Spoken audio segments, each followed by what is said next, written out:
Hoy, Anjo! Ayun na. Hoy, congrats ha. Balita ko, natupad yung isa sa mga bucket list mo. Ay nako, Daddy. Ha? Totoo yan. Isa na yung makatrabaho ka, pero ito isa sa aking bucket list. I feel so happy kasi na-experience ko siya. Oy. At sobrang saya ko na finally, share ko na siya sa inyo. Tagal na nito. Ano ba tong na-check mo na nasa bucket list mo? Paki-zoom in po para makita ng mga kapuso. Ito lang naman siya. Hirap, titingalain pa kita eh. Ay.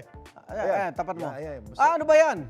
Tattoo lang naman yan galing sa nag-iisang Apo Wang-od sa Buskalan. Sobrang Naku. isang malaking karangalan to. Pero bago ito, ibang klase mga kapuso yung pinagdaanan ko kay mga kapuso. Bucket Narito po. list ko rin yan eh. Ang ano alin yan? ba? Ano yan? Magpatato o... Oh, magtato sa puwet. Oh, ano yan? Narito po ang aking Buskalan Adventure. Buskalan Adventure! Saan? Kung road trip ang inyong trip ngayong summer, samahan niyo ako. Fun under the sun? Saan pa nga ba? Halina't mapamangha sa ganda ng Kalinga.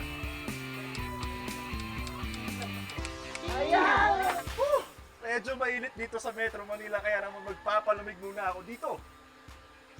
Ay, teka. Ano na pa sobra? Andito po ako ngayon sa Buskalan, dito sa Kalinga.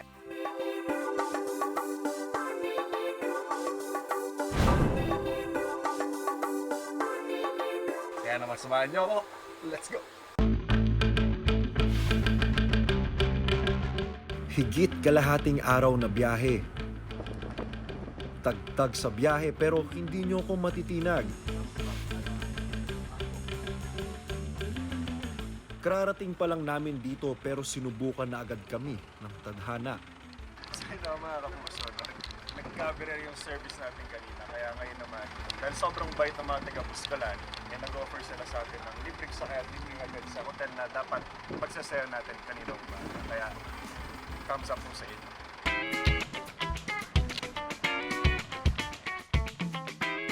I'm so excited. Samahan niyo ako sa aking adventure today.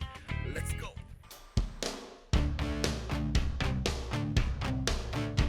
Sa Tinglayan, aking natunghayan ang kanilang kamangha-manghang rice field terraces at ang pamosong Sleeping Beauty Mountain.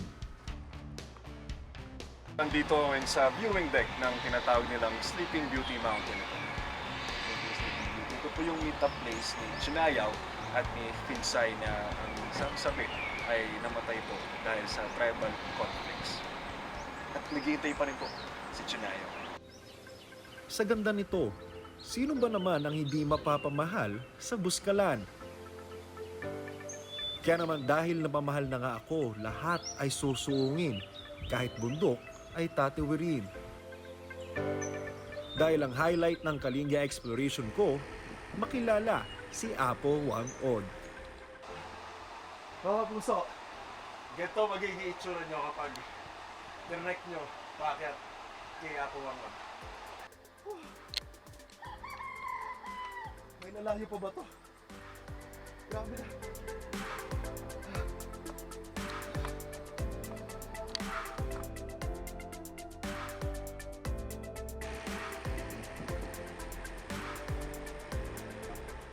Higit 30 minutong akyatan papunta sa Buskalan Village, dito makakasalamuha ang Butbut Tribe.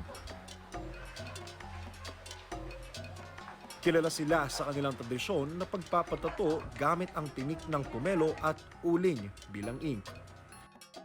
Tinatawag na mambabatok ang gumagawa nito. Ang isa sa dinarayong mambabatok rito ay si Maria Ogay o mas kilala bilang si Apo Wang-od.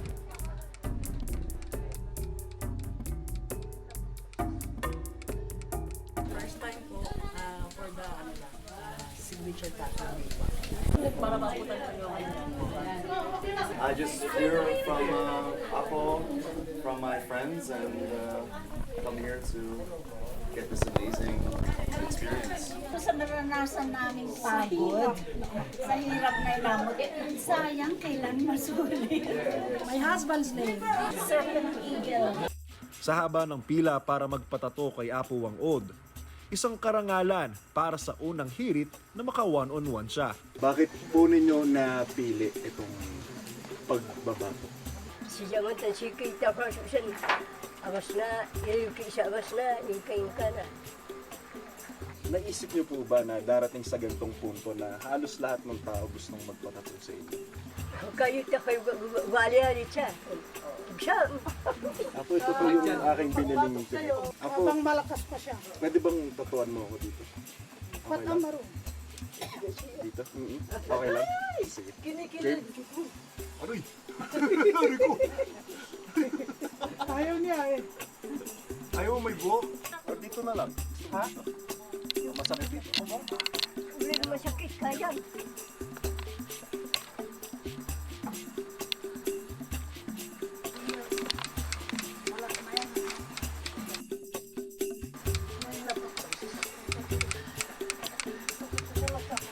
Ako, bakit po mahalaga sa inyo na maipasa po itong tradisyon ng pagbabatok sa mga batang henerasyon?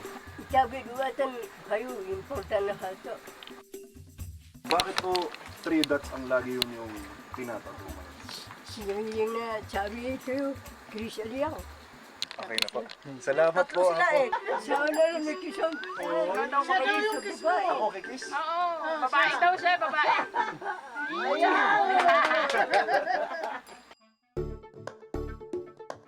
Maraming salamat po ulit ako sa chance na makapagpatuto po sa inyo. Bukod sa tato, sinulit ko na rin ang oportunidad na para magpakuha kasama si Apo. Bit-bit ko rin ang ganda ng ala-alang makilala ang nag-iisang Apo Wang-od.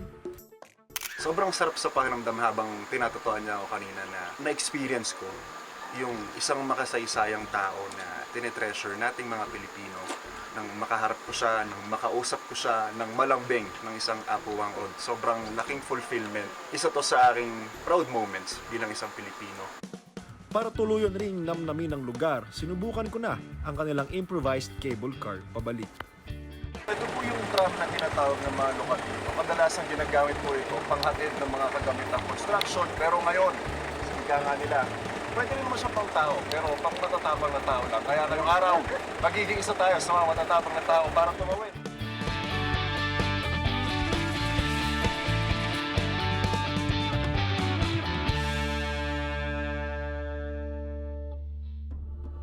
Sa ganda ng Kalinga, talaga namang Kalinga ang kailangan ng lugar na ito.